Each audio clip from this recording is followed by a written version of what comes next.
Hello student, देखिए बेटा आपकी नेक्स्ट एक्सरसाइज है एक्सरसाइज 6.4। ठीक है, 6.45 है शायद। ठीक है, तो देखिएगा इसने क्या कहा, एप्लीकेशन आती है। अब एप्लीकेशन जैसे आपने किसी भी अगर चैप्टर की एप्लीकेशन पढ़ी होगी तो वो क्या होते हैं बेटा, वहाँ पे लैंग्वेज के क्वेश्चन होते हैं और लैंग्वेज से आपको क्वेश्चन बनाने होते हैं। ठीक है, अगर आपने 10th क्लास में पढ़ा होगा टिग्नोमेट्रिक एप्लीकेशन, तो टिग्नोमेट्रिक एप्लीकेशन का मतलब क्या हुआ कि वहाँ लैंग्वेज के क्वेश्चन थे, वहीं से आपने angle of depression, angle of elevation ये फाइंड आउट किया था। तो किसी चीज के एप्लीकेशन का मतलब क्या होता है, वहाँ लैंग्वेज के क्वेश्चन से आपको क्वेश्चन सोल्व करने होते हैं। ठीक है जी, तो देखिएगा फर्स्ट क्वेश्चन इसने क्या कहा बेटा, अगर मैं फर्स्ट क्वेश्चन की बात करूं तो find all pair of consecutive odd natural number. Consecutive का मतलब क्या होता है, लगातार। लगातार मीन्स ओड नंबर की अगर लगातार की मैं बात करूं तो 1 के बाद 3 आएगा, 3 के बाद 5, 7, 9 यही चलते रहेंगे आपके। कंसेक्टिव यही है। Pair of a odd natural number both which are larger that 10, कि दोनों के दोनों क्या है बेटा 10 से तो ग्रेटर है।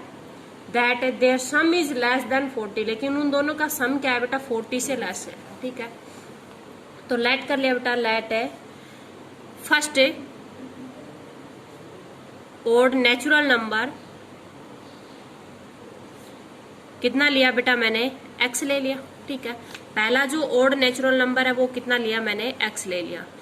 सेकंड नंबर क्या रहेगा बेटा, नेचुरल मैंने बता दिया, लगातार। कंसेक्टिव का मतलब लगातार, और लगातार का मतलब क्या हुआ 1, 1 के बाद 3, 3 के बाद 5, 5 के बाद 7, ऐसे सोन।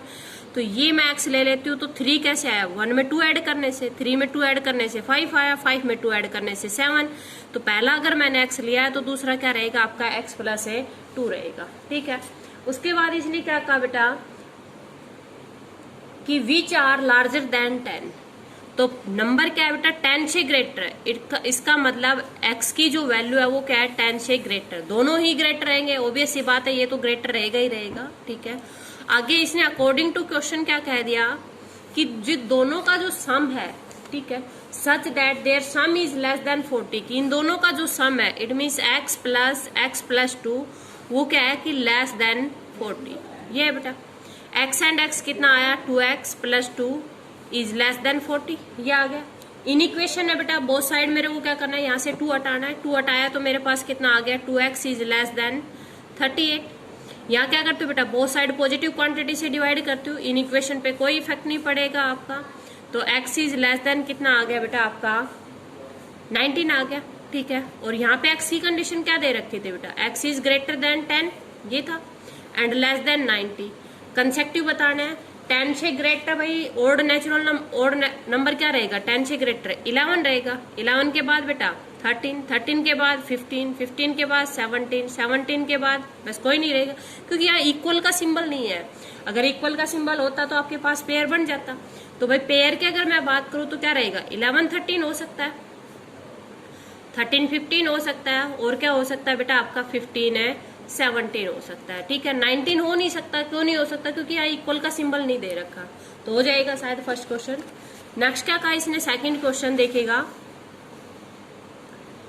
The marks obtained by a student of class 11th in first terminal and second terminal examination are 62 and 48। ठीक है, फर्स्ट टर्मिनल में कितने लिए बेटा इसने, ठीक है जी। Find the number of minimum marks he should get in annual. Let कर लिया बेटा, लेट है x मार्क्स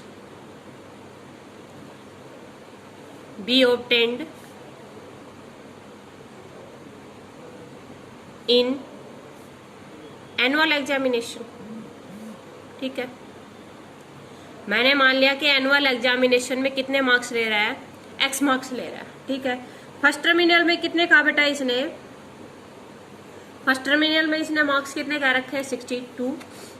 फर्स्ट टर्मिनल में कितने मार्क्स है इसके 62। सेकंड टर्मिनल में कितने मार्क्स है इसके 48। ठीक है, annual examination to have average 60 marks. ठीक है, एवरेज कितने की होनी चाहिए, 60 मार्क्स की एवरेज होनी चाहिए। ठीक है, एवरेज का मतलब समझते हो बेटा, एवरेज का मतलब क्या है कि जो आप मीन फाइंड आउट करते हो। ठीक है, और एवरेज कैसे फाइंड आउट करते हैं, मान लीजिए मेरे पास 2 नंबर है, 2 नंबर की एवरेज कैसे फाइंड आउट करेंगे, दोनों नंबर का सम बाई 2 वो एवरेज हो गई। अगर मान लीजिए 3 नंबर है और एनुअल में मैंने कितना लेट कर रखा है एक्स सेलेक्ट कर रखा है। तो अगर इनके एवरेज की मैं बात करूं, एवरेज का मतलब वही होता है मीन, ठीक है।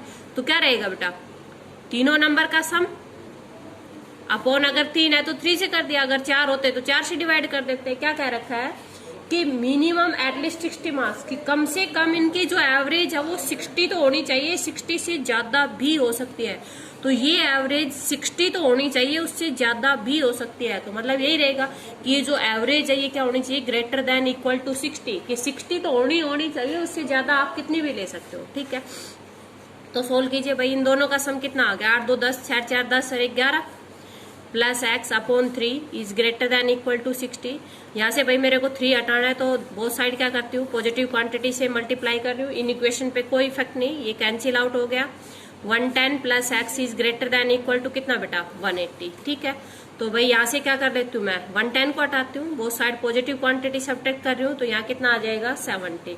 तो कितने भाई, क्या कहा था इसने कि find the number of minimum marks, तो वो मिनिमम मार्क्स कितने रहेंगे बेटा, कि कम से कम 70% तो रहेगा एंड ग्रेटर देन 70 भी हो सकता है।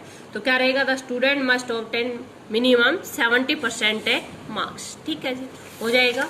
नेक्स्ट देखिए बेटा, नेक्स्ट क्या कहा, इन एन एक्सपेरिमेंट, कोई एक्सपेरिमेंट है, ए सोल्यूशन ऑफ है HCl hydrochloric acid is to be kept between 30 degree and 35 degree Celsius.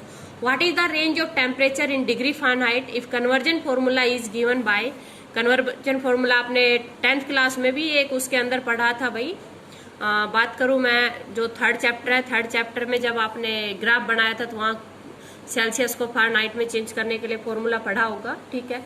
इसने क्या कहा कि जो टेम्परेचर है kept between 30 degree and 35 degree, जो ये टेम्परेचर सेल्सियस है तो सी किसके बीच में रखा जाएगा बेटा, 30 डिग्री से तो ग्रेटर होना चाहिए, बट 35 डिग्री से क्या होना चाहिए, लेस होना चाहिए, ठीक है। तो रखो भाई 30 डिग्री, अब सी किसके इक्वल है, 5/9 F minus 32 is less then 35 degree, ये आ गया। क्या करना है बेटा, पहले मैं यहाँ से क्या कर देती हूँ, 9/5 से थ्रू आउट कर दूं, क्योंकि यहाँ से मेरे को 5/9 हटाना है, तो 9/5 से हट जाएगा। तो भाई पॉजिटिव क्वांटिटी से मल्टीप्लाई कर रहे हो, आई थिंक इक्वेशन पे कोई इफेक्ट नहीं है, कोई इफेक्ट नहीं है। तो भाई यहाँ भी कितना, 9/5 multiply 30 is less then 9/5 multiply 5/9 into F minus 32 is less then, क्या रहेगा, 9/5 मल्टीप्लाई 35, शायद कोई इफेक्ट नहीं। यहाँ कितना आ जाएगा भाई, 5 6 30, 9 6 54, यहाँ भाई ये आपस में कैंसिल आउट हो गए, is less then F minus 32 is less then 5 7 35 और 9 7 63, ये आ गया। फ़ारेनहाइट में चेंज करना है भाई, यहाँ से क्या करना है, 32 को हटाना है, तो हर साइड में क्या कर देती हूँ, 32 ऐड कर देती हूँ, पॉजिटिव क्वांटिटी ऐड कर रही हूँ, इक्वेशन पे कोई इफेक्ट नहीं पड़ा आपका। लेस देन 63 प्लस 32, यहाँ भाई ये इससे कैंसिल, यहाँ कितना आ गया 6 8 86 F, और यहाँ कितना आएगा बेटा 5 6 3 9। तो जो फ़ारेनहाइट है वो किसके बीच में होनी चाहिए बेटा, 86 से एंड 95 डिग्री फ़ारेनहाइट के बीच में रहेगी, तो हो जाएगा शायद।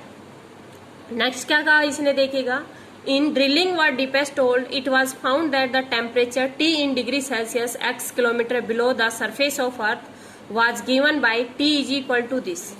T की वैल्यू क्या दे रखी है बेटा इसने, जो नेक्स्ट क्वेश्चन की मैं बात कर रही हूँ 4th की, वो T कितना दे रखा है बेटा, 30 प्लस 25 इंटू एक्स माइनस 3, और x की कंडीशन इसने दे दिया कि जो x का आंसर है वो 3 एंड 15 के बीच में लाई करेगा, ठीक है जी। What depth will be the temperature between, और टेम्परेचर क्या कहा इसने कि इसका जो टेम्परेचर वो किसके बीच में होना चाहिए, 200 degree Celsius and 300 degree Celsius. तो ये टेम्परेचर 200 डिग्री सेल्सियस और 300 डिग्री सेल्सियस के बीच में होना चाहिए, यही कहा भाई इसने, ठीक है। 200 डिग्री और T किसके इक्वल है भाई, 30 plus 25 into x minus 3 is less then 300 degree, ये आ गया बेटा। क्या करती हूँ, फर्स्टली मैं यहाँ से 300 को 30 को हटाती हूँ, 30 को हटाती हूँ, तो भाई हर साइड से मैंने 30 सब्ट्रैक्ट कर दिया। देखिए 25 इंटू एक्स माइनस 3 माइनस का 30 इज लेस देन, यहाँ से भी भाई 300 माइनस 30, यहाँ 30 से 30 कैंसिल, हाँ भाई यहाँ कितना आ गया 170 is less then 25 into x minus 3 is less then, यहाँ से कितना रहेगा बेटा 270। अब क्या करना है मेरे को, यहाँ से 25 हटाना है, 25 कब हट सकता है, यहाँ मल्टीप्लाई में, तो भाई पॉजिटिव क्वांटिटी से डिवाइड कर दूं हर जगह, इन इक्वेशन पे फिर भी कोई इफेक्ट नहीं पड़ता, पॉजिटिव क्वांटिटी से डिवाइड करते हैं तो ये इससे कैंसिल। यहाँ भाई कितना आ जाएगा आपका 170/25 is less then x minus 3 is less then 270/25। हमें तो x की वैल्यू निकालनी है। अब क्या करना भैया, x माइनस 3 है, हर साइड क्या कर देते हैं 3 ऐड कर देते हैं। 3 ऐड किया तो कितना आ गया बेटा 170/25 plus 3 is less then x minus 3 plus 3 is less then 270/25 plus 3। ये 3 से 3 कैंसिल। यहाँ भाई 25 एलसीएम लिया तो 170 प्लस 75/25 आ जाएगा। लेस देन x 25 एलसीएम लिया तो भाई 270 प्लस 75/3 आ जाएगा। तो यहाँ से कितना आ गया 5 7 7 14 2 245/25 इज लेस देन x। और यहाँ से कितना रहेगा भाई 5 7 7 14 3 345/3। ठीक है। अब 25 से अगर आप डिवाइड करोगे तो भाई 5 से काट लीजिए, 5 5 25 5 चौक 20 5 45 5 से ये भाई 25 आएगा यहाँ पे 3 नहीं 25। ठीक है। 25 से अगर किया तो 5 से 5 5 25 यहाँ भाई 5 6 30 5 45। ठीक है। तो कितना आ गया 49/5 is less then x is less then यहाँ से कितना है 69/5। ठीक है। तो ये क्या आ जाएगी भाई आपकी x की वैल्यू आ जाएगी। अगर डिवाइड भी करना चाहो तो 5 45 9.8 x इज लेस देन यहाँ से भाई 5 एकम 5 उसके बाद 1 5 3 15 13.8 के नियर बाई आ गई। तो इसने कहा था भाई x किसके बीच में लाई कर रहा है आपका 3 एंड 15। तो देख लीजिए इसके बीच में ही है, 3 से ग्रेटर एंड 15 से छोटा। ठीक है, हो जाएगा भाई, कर लोगे। 2 क्वेश्चन और रह गए, ये चैप्टर आपका कंप्लीट हो जाएगा। और यही चैप्टर किसके अंदर है, ये chapter number 2, chapter number 5 and chapter number 6। ये जो अभी आपके टेस्ट होंगे, जो आपके ट्यूसडे से टेस्ट है, इसके अंदर यही चैप्टर रहेंगे। ठीक है जी, थैंक यू।